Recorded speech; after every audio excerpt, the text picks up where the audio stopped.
Em nome do Pai, do Filho e do Espírito Santo. Amém. Ave Maria, cheia de graça, o Senhor é convosco. Bendita sois vós entre as mulheres, e bendito é o fruto do vosso ventre, Jesus.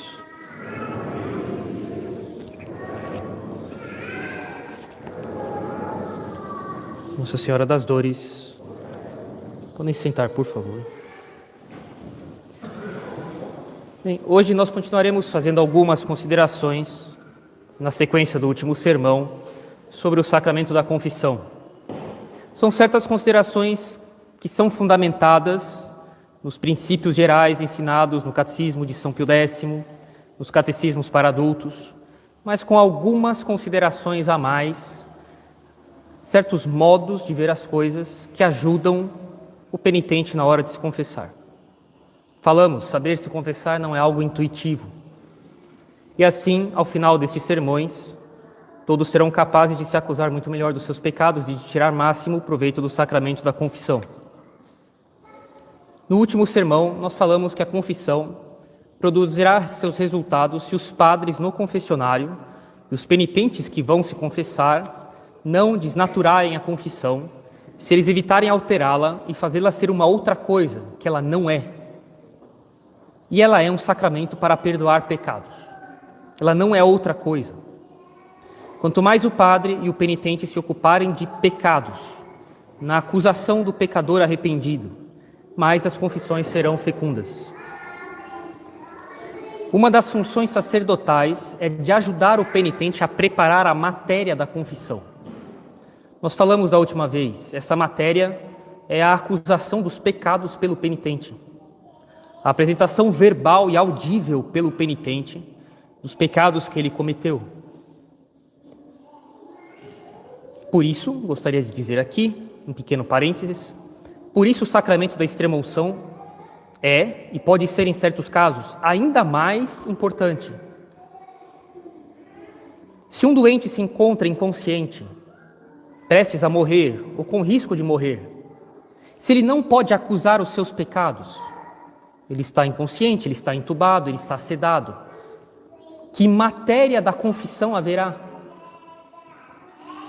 É verdade que existem poucos teólogos que pensam outra coisa a respeito, mas a maioria esmagadora dos teólogos, todos os tomistas em princípio também, são claros em afirmar que a matéria da absolvição são os pecados acusados.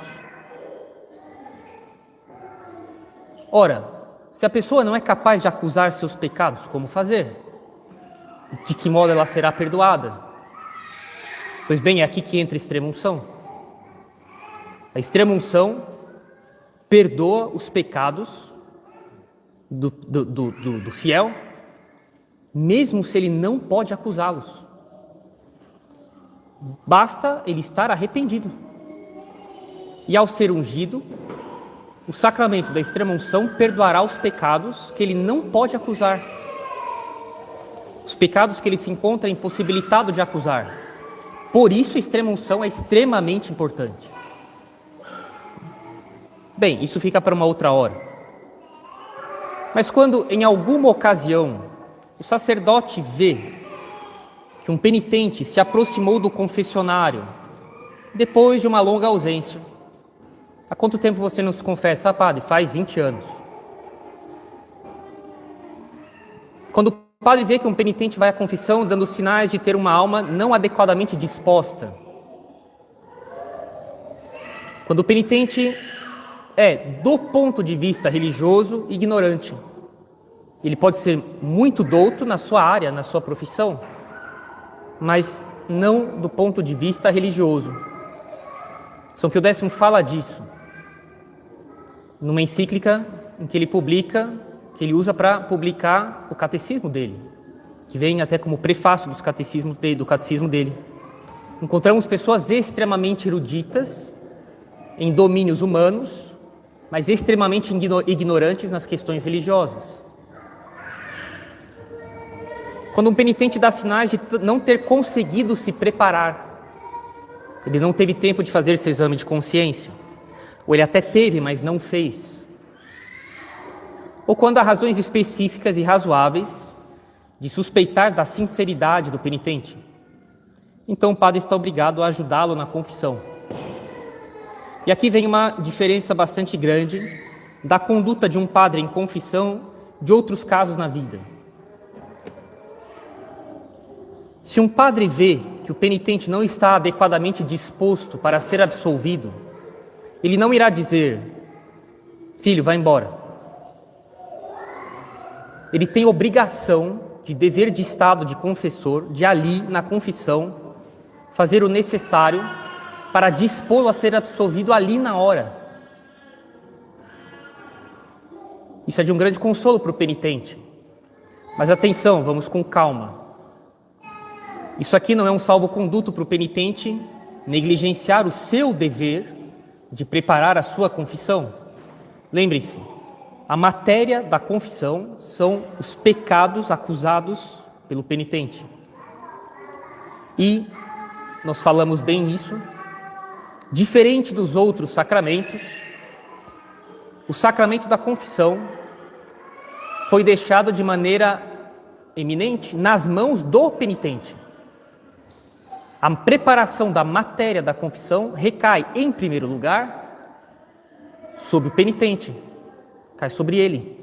Melhor ele preparar a matéria do sacramento que ele receberá na confissão, melhor frutos ele tirará da confissão dele. Jesus Cristo julgou que confiar de maneira obrigatória a preparação da matéria da confissão ao fiel e não ao padre, em primeiro lugar, seria extremamente proveitoso, seria melhor do que de outro modo. Bem, o padre irá ajudar o penitente a ser sincero na acusação, a ter uma verdadeira contrição, um verdadeiro arrependimento, um propósito firme. São os três elementos essenciais da matéria do sacramento da confissão. Acusação adequada dos pecados. Dizer, por exemplo, padre, salvo roubar e matar, já fiz de tudo. Isso não basta. É necessário uma acusação adequada dos pecados. É necessário apresentá-los especificamente. É como se alguém voltasse do passeio no zoológico e alguém perguntasse: como foi o passeio? O que você viu lá? E a pessoa dissesse: eu vi animais. Não, eu quero saber que animais havia no zoológico: zebra, girafa, leão, crocodilo. Eu preciso saber a espécie do animal. Na confissão, o padre precisa saber a espécie do pecado e não simplesmente dizer: padre, salvo roubar ou matar, já fiz de tudo. Acusação adequada dos pecados. Segunda coisa essencial, acusação que vem de um verdadeiro arrependimento. Essa é outra diferença entre o sacramento da confissão e o sacramento da extrema-unção. Nos dois sacramentos é necessário estar arrependido dos seus pecados. Mas o arrependimento da confissão é um arrependimento um pouco curioso. É um arrependimento que a pessoa tem dos seus pecados e que a leva a ir se confessar. A pessoa está arrependida dos pecados dela e ela não fica em casa falando: meu Jesus, me desculpa por tê-lo ofendido, me perdoe os meus pecados, ponto. Eu não quero mais fazer. Pode até ser. Só que é um arrependimento que não a leva a ir se confessar. Para a confissão é necessário um arrependimento que fez ela sair de casa para ir se confessar. Um arrependimento que a move a ir se acusar dos seus pecados. Isso é necessário. Na extrema-unção, não. Essa pessoa aqui em casa disse: meu Deus, perdoai-me, nunca mais os ofenderei. E esse arrependimento é sincero. Mas não é um arrependimento que a leva a ir se confessar, ele é suficiente para a validade da extrema-unção. Por isso é necessária a extrema-unção, ela é muito importante. Pode ser que a pessoa tenha se arrependido e ponto, sem ter a intenção de se confessar. Ela não teve um arrependimento que a levasse a ir se confessar, mas que de fato foi suficiente para ela estar arrependida. Isso será suficiente para a validade da extrema-unção. Mas para a confissão, não. O arrependimento da confissão é um arrependimento que faz ela sair de casa para ir se confessar. Isso é necessário, isso daí. Acusação adequada dos pecados. Essa acusação é fruto do arrependimento que a moveu a ir se confessar. E um propósito firme contra o pecado. Se é de pecado grave, tem que ter o propósito de erradicá-lo. Erradicá-lo agora. Se é um pecado venial, que pelo menos a pessoa tenha a intenção de diminuí-los. E isso bastará. Pois bem, como dissemos, o padre deve ajudar o penitente a garantir essas coisas na hora da sua acusação. E o padre deve ajudá-lo de jeito ágil. Toda a habilidade do confessor está em saber confessar os penitentes rápido e bem. O confessionário, nós falamos, é uma espécie de fila de atendimento médico, em que cada paciente espera na fila o momento de ser atendido por um médico habilidoso. E os bons médicos têm a arte de fazer suas cirurgias rápido e bem feitas, mas rápido. E um bom padre na confissão também. Eu me lembro uma vez, era numa aula, mas era uma aula no centro cirúrgico. E o paciente era uma cirurgia de peito aberto no coração dele. Coração parado, sangue passando por fora do corpo. E eu pergunto para o professor, quanto tempo o coração pode ficar parado? E ele, sem tirar os olhos do paciente, me diz o mínimo possível. O cirurgião faz o seu trabalho rápido e bem feito. Assim também é na confissão. As confissões devem ser rápidas. Isso não quer dizer, mais um outro salvo-conduto, de se confessar de qualquer jeito. Mas as confissões têm que ser rápidas, objetivas e diretas, sem falar nada de inútil ao confessor. Mais para frente vamos falar um pouco sobre isso. Essa intervenção do padre sobre o penitente, sobre o modo como ele se acusa, sobre a qualidade do arrependimento dele, é uma consequência direta do que nós já falamos em alguns sermões, quando tratamos de certos problemas entre fiéis que frequentam o rito romano tradicional. Nós falamos da necessidade de ter uma teologia moral caridosa. Nós falamos que um dos problemas é a criação de sistemas morais péssimos, que são marcados por tudo menos por caridade e por fundamento sólido na doutrina de Jesus Cristo, que é uma doutrina caridosa. E uma teologia moral caridosa, vocês vão se lembrar, é aquela que preserva as almas de uma severidade moral indiscreta, ver pecado onde não há. Uma teologia que preserva as almas do risco de não fazer penitência depois que pecaram. Se existe uma teologia moral, se existe uma propagação de um jeito moral de levar a vida católica, que aumenta o risco, ou que definitivamente consolida a não realização de penitências depois que a pessoa pecou, essa teologia moral tem um problema. É uma teologia que preserva as almas de liberdades temerárias. Se não é pecado, então eu posso fazer. Não é assim. Para muitas coisas não é assim. Certas coisas podem não ser em si mesmo pecado, mas são facilitadores de pecado. Vamos ser bem sinceros. Namorados andarem sozinhos no carro. É óbvio que não é em si mesmo sempre pecado, como aborto, blasfêmia, eutanásia, idolatria. Óbvio que não. Mas é uma baita ocasião de pecado. Se essas coisas não são enquadradas, aonde os namorados vão parar? Se existir uma ocasião excepcional, absolutamente incontornável, suficientemente séria, que obrigue os dois, apesar de tudo que é possível fazer, a que eles andem uma vez sozinhos no carro com várias precauções tomar, ok. Agora, que isso seja uma coisa habitual, isso não vai acabar bem. Mas não é porque não é equiparável ao aborto, à eutanásia que eu posso fazer. Uma teologia moral, caridosa, preserva as almas de liberdades temerárias. É uma teologia que preserva as almas de ilusões, que impede as almas de crer que elas estão dispensadas de quitar certos deveres, dos quais elas ainda não estão certas de terem quitado. E uma teologia moral caridosa é, finalmente, uma teologia que inocenta as pessoas. Inocenta as pessoas não vendo pecado onde não tem, dizendo que há pecado onde há para as pessoas não fazerem, que absolve o pecador arrependido e que leva as pessoas a fazer penitência para elas serem inocentadas não só da culpa, mas da pena que elas merecem. Ora, como uma teologia moral caridosa procura absolver o pecador arrependido de maneira correta?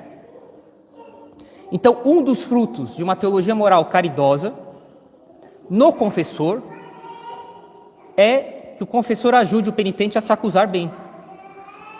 Caso o penitente mostre falhas na acusação, na preparação da matéria da confissão, na acusação arrependida dos pecados. Por exemplo, se o penitente se aproxima para se confessar porque ele quer arranjar um emprego, ele está desempregado e ele quer uma ajuda de Deus para conseguir um emprego. E ele pensa assim: bem, se eu for me confessar, Deus me dará um emprego novo. É uma finalidade natural. Não existe aqui nenhum ato de arrependimento movido por nenhum princípio sobrenatural da fé. Ele visa uma meta humana. Bem, pode ser uma ocasião do confessor ali na hora se aproveitar para acrescentar um motivo sobrenatural a esse arrependimento que não basta para ser absolvido. O padre vai ter que ajudá-lo a sobrenaturalizar esse arrependimento. Mas é um arrependimento que não basta para ser absolvido. Finalidades naturais, metas nesse mundo, não bastam para ser absolvido em confissão. O padre, se ele vê que o penitente não está objetivamente bem disposto, pode ser que o penitente nem se dê conta, mas o padre se dá conta. Afinal de contas, ele estuda para isso. Ele ajudará o penitente. Mas como todo sistema correto, nesse mundo, a teologia moral caridosa tem inimigos. E quando se trata de confissão, esses inimigos dizem: não, o padre não precisa intervir sobre o penitente. Afirmam que é inoportuno que o padre fique fazendo perguntas se for necessário. Se for necessário suprir alguma falha do penitente na confissão. Afirmam que o padre nunca deve perguntar nada.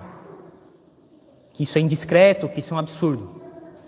Ou simplesmente a falta de caridade do padre, a falta de zelo dele pelos interesses de Deus, levará o confessor a sequer se mexer e confessar o penitente de um modo passivo demais, em que o confessor não intervém nunca, jamais, com penitente algum.